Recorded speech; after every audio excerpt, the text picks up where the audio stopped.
According to history, the UAE was unified in 1971, which means that in the past, each emirate was ruled.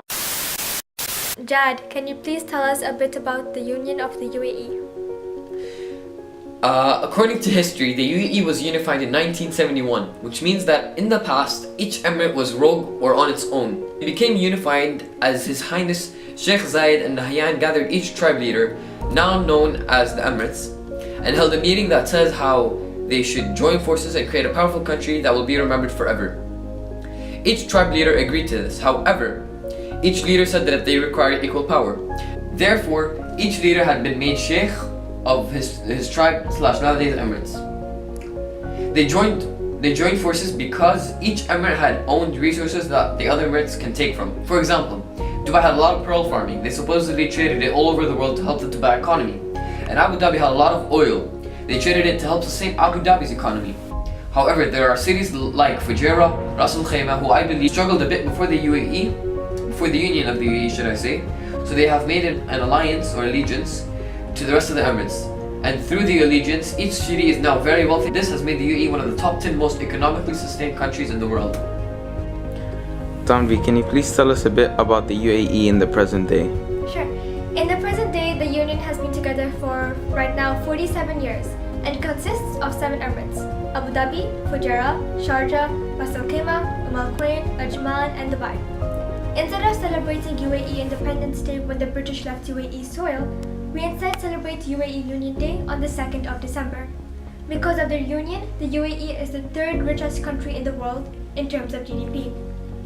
The Sheikh of Abu Dhabi is the president of the UAE, while the post of Prime Minister is held by the Sheikh of Dubai. The President of the Union, Sheikh Khalifa bin Zayed Al Nahyan, while the Prime Minister is Sheikh Mohammed bin Rashid Al Maktoum. Because the UAE is a union and not separate states, it holds more power and influence, which is why it has a significant role in the UN and is one of the founding members of the GCC. In order to establish its presence and protect itself as the UAE, as it's still a new union, it has an active and effective military role, and the US has even recognized it and nicknamed the UAE Little Sparta. The bond between the Emirates is still strong, and the union is holding strong as currently the Emirates are mainly benefiting from this union. Louis, what do you think the future of the UAE Union will look like? Well, no one can know for sure how the future of anything will be. That also applies to the Union of the UAE. However, there are some estimates and predictions of how the Union will look like for the future. To understand this, you need to look at the economy. This is because economic strength came from the Emirates uniting, and probably why they will stay together. An example of why the Emirates would stay together are because they benefit from each other. One of the ideas is when the Burj Khalifa was being built in Dubai. The building was going just fine up until the 2008 market crash, when Dubai ran into some financial issues and couldn't build it anymore. That's when Sheikh Khalifa stepped in, which is the ruler of Abu Dhabi, and funded the rest of the building, and that is also why it is named after him. It is moments like that when the Emirates would benefit from each other. Another reason why the Union would stay together is obviously Expo 2020. It will boost the economy and business greatly, since most countries in the world are going to have a representative and are going to be treated equally. Discussions and trade relations will be established by countries, and that will help the future trade of the UAE. Jad, can you tell us a bit more about the key players in the formation of the UAE? Yeah, but before that we have to look through the history of the UAE. So with that, let's start with the discovery of oil, because that's where it led up to Sheikh Zayed becoming the ruler of Abu Dhabi. According to Zayed Tariqi, the discovery of oil in the late 1950s transformed the economic landscape of Abu Dhabi, as it has ushered the beginning of its development. In 1962, as Emirat began exporting oil, it was immediately apparent that an innovative vision of governance was needed to address the new challenges and to optimize the utilization of oil revenues. This is what led the UAE to become one of the most powerful economies in the world. This is what led to Sheikh Zayed becoming ruler of Abu Dhabi. Sheikh Zayed bin Sultan Al Nahyan was the founder of the UAE and ruler of Abu Dhabi. He had ruled ever since Al Nahyan family unanimously elected him as the new ruler of the Emirates on August 6, 1966. Once His Highness Sheikh Zayed became a leader of Abu Dhabi, he had decided to change the ways around there. He has carried out many reforms toward Abu Dhabi, such as modern education, healthcare, public housing, and general urban development. Through all these improvements, he realized that he can make a difference in the land of which he is from. This is what led to the formation of the UAE. Sheikh Zayed united the seven emirates in 1971 through a meeting in which it was held in Jumeirah. Through their meeting, His Highness Sheikh Zayed Al Nahyan discussed a vision of which he could make a great country. This would require the help of all six tribes, nowadays known as Emirates, and Al Ain, considering their wealth and ownership of valuable resources. For example, Dubai had a lot of pearl farming. They supposedly traded all over the world to help the Dubai economy, as mentioned before.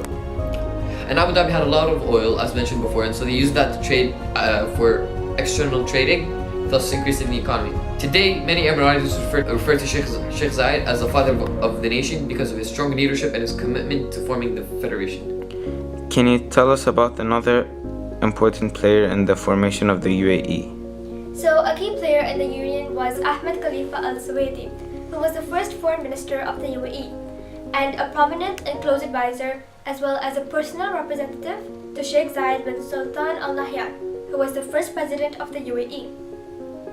He played a crucial role in the formation of the UAE, which is why he was assigned the role of the first foreign minister of the UAE. Ahmed Khalifa accompanied the Sheikh to the beach in Jumeirah, where the Sheikhs of all the Emirates were to meet for the official federation ceremonies. During the ceremony, Ahmed Khalifa read the proclamation, and after the signing, he assisted Sheikh Zayed with the journalists before they both left. Ahmed Khalifa helped Sheikh Zayed in the creation of the flag, which was a symbol that helped unite the Emirates together as one nation. This is because instead of feeling like separate Emirates, they now had something that united them and was proof of their union. He also made regular visits to other nations, such as Kuwait, in order to strengthen ties between them. He would visit the UAE embassies as the union was still new, and the sheikhs realized they had to send someone of great importance in order to establish themselves.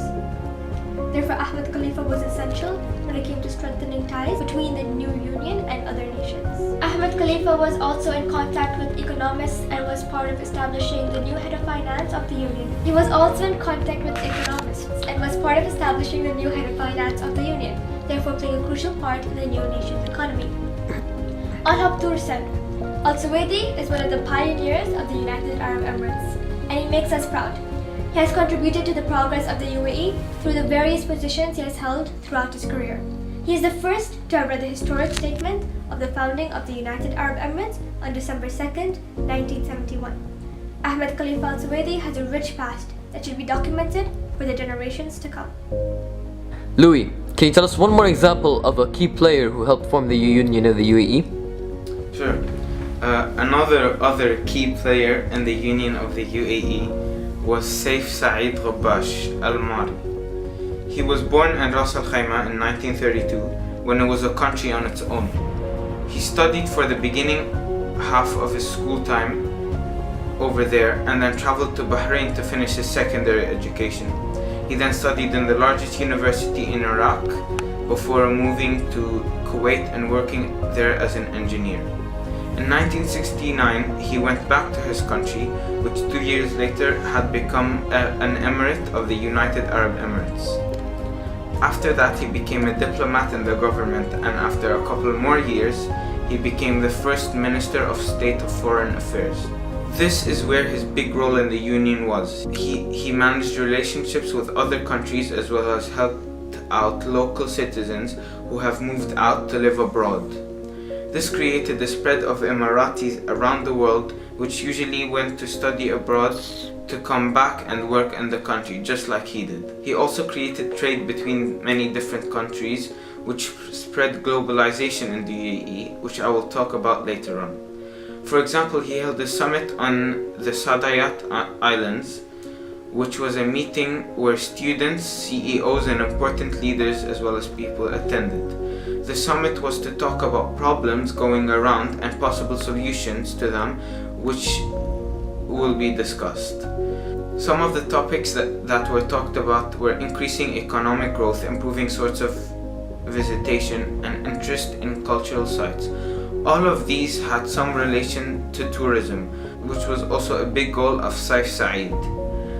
Meetings like these were held annually and over time helped improve the union overall as well as keep it together. Tanvi, can you please tell us a compromise that came from the establishment of the union? Although reaching the Union led to many benefits for the individual emirates, it also led to the emirates having to make compromises. One of those compromises was their individuality. No longer could an emirate work on their own, as they had 6 other emirates to also consider. No longer was the sheikh the person who had the final decision. They were now a part of a nation, and there was someone higher on the hierarchy chain, and these were the sheikhs from other emirates. That meant when it came to matters concerning their emirate, other sheikhs got involved, and sometimes their voices were more important in matters concerning the original sheikh's emirate. Essentially, apart from Dubai and Abu Dhabi, the other emirates had to compromise when it came to power. They lost their place at the top of their hierarchy, and they were ranked below fellow sheikhs of other emirates. Louis, can you tell us one compromise that happened while forming the union? Of course. One thing that the union had to give up when they came together was culture. They started growing economically and more tourists started to flood the country. The UAE did not have tax, and even though it was slightly expensive, it attracted a lot of immigrants who decided it was a better place to work. Safety in the UAE is also very high since the police force is very strict about punishing. Another thing that might have attracted immigrants, especially from Bangladesh, India and Pakistan, is construction. Construction is a very low-paying job, but it is available and provides a lot of perks for workers who would get paid here better than back home. This brought in a lot of foreign culture, which over time got the Emirati culture to somewhat extinct. Immigrants and cultures have flooded the country so badly that about 1/8 of the population are actually locals. A big example of this is now how we celebrate Halloween in Diwali, which did not exist back before the union came together. What is another compromise the emirates had to make for the formation of the union? A massive disadvantage that the UAE had to give up through the union is the amount of land. Land has been taken up so much as urban sprawl had to do with this. For example, office buildings and highways have been scattered all over the UAE. Let's use Dubai as an example. Dubai has many highways, Sheikh Zayed, Al Khail, many more. And they have many buildings such as Burj Khalifa and Burj Al Arab and many housing estates, mainly middle and high class, such as Arabian ranches and Damak Hills, etc. etc. This links to globalization as many migrants are moving into the UAE looking for better opportunities to support themselves. Thus, they come to the UAE looking for that. The reason this links to land is because the more people come, the more land is used up. Thus, a disadvantage for the city. Thank you guys for watching this. I hope my team and I have helped educate you. I hope you learned a lot about the union in the UAE and the key players involved in this and the compromises that happened through this.